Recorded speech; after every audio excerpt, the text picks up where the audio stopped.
श्याम रामचंद्र महाराज की जय। पवन सुत हनुमान की जय।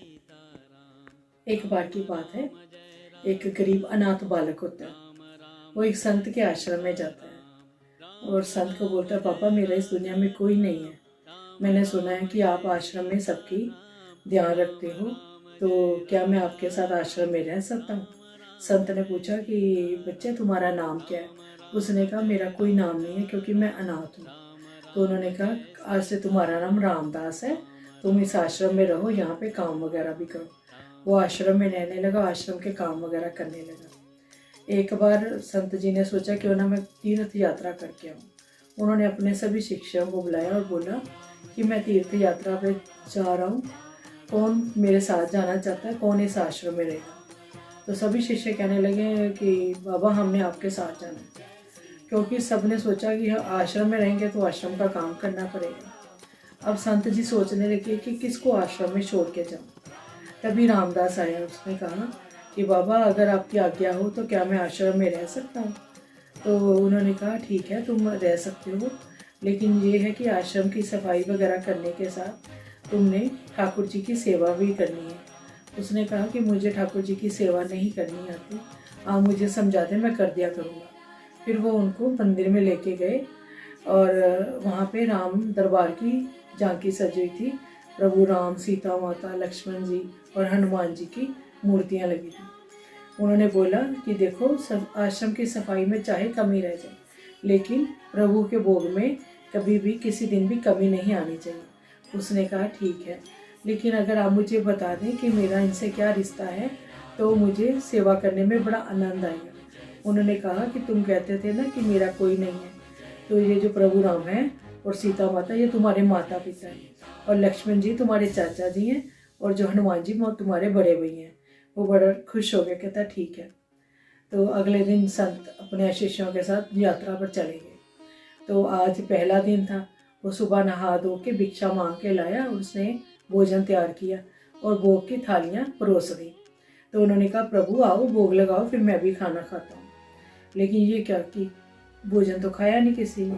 उसने सोचा कि नया नया रिश्ता बना है, शायद शर्मा रहे हैं, उसने पर्दा कर दिया। बाद में उसने पर्दा हटा के देखा, पत्तलों में भोजन वैसे ही पड़ा था। अब वो रोने लगा क्योंकि उसको भी भूख लगी हुई थी। उसने कहा कि लगता है मेरे से सेवा में कोई कमी रह गई है। उसने कहा अगर आप भोजन नहीं करेंगे तो मैं पहाड़ से कूदकर अपनी जान दे दूंगा। ये कहकर वो आश्रम से निकल पड़ा। फिर प्रभु राम ने हनुमान जी को कहा, हनुमान उस बालक को बुला कर लाओ। तो जैसे वो पहाड़ से कूदने लगा, हनुमान जी ने पीछे से पकड़ लिया। कहते ये क्या कर रहे हो? कहता आप कौन हो? कहते ले मैं बड़े भैया हूँ, भूल गए, इतनी जल्दी भूल गए? तो कहता जब मैं वहाँ इतना बोल रहा था बार बार भोजन करने के लिए, तब तो आए नहीं, अब क्यों आए हो?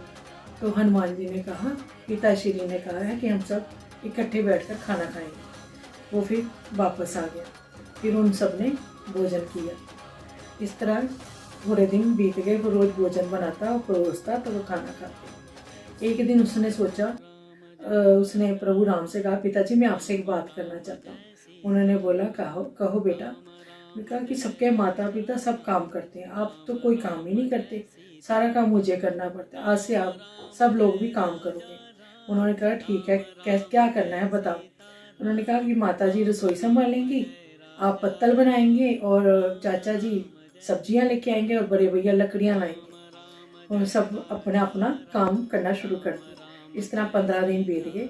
संत अपनी तीर्थ यात्रा से वापस आए तो क्या देखते हैं कि मंदिर में मूर्तियां नहीं है। तो वो सोचते हैं कि ही रामदास ने मूर्तियां तो नहीं बेच दी। वो रामदास को बुलाते हैं कि मूर्तियां कहाँ हैं? तो रामदास कहते हैं कि यही रसोई में काम कर रहे होंगे सब। वो हैरान हो जाते हैं। वो रसोई में जाकर देखते हैं तो माता सीता भोजन बना रहे हैं और प्रभु राम पत्तल बना रहे हैं।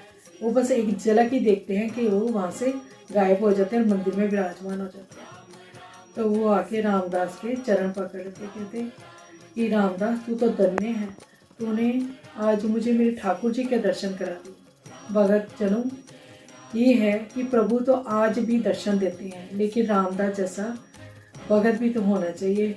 सच्चे दिल से, सच्चे प्यार से अगर हम प्रभु को याद करें तो प्रभु हमें दर्शन भी देते हैं और आशीर्वाद भी देते हैं। बोलो सियापति रामचंद्र महाराज की जय। पवन सुत हनुमान की जय।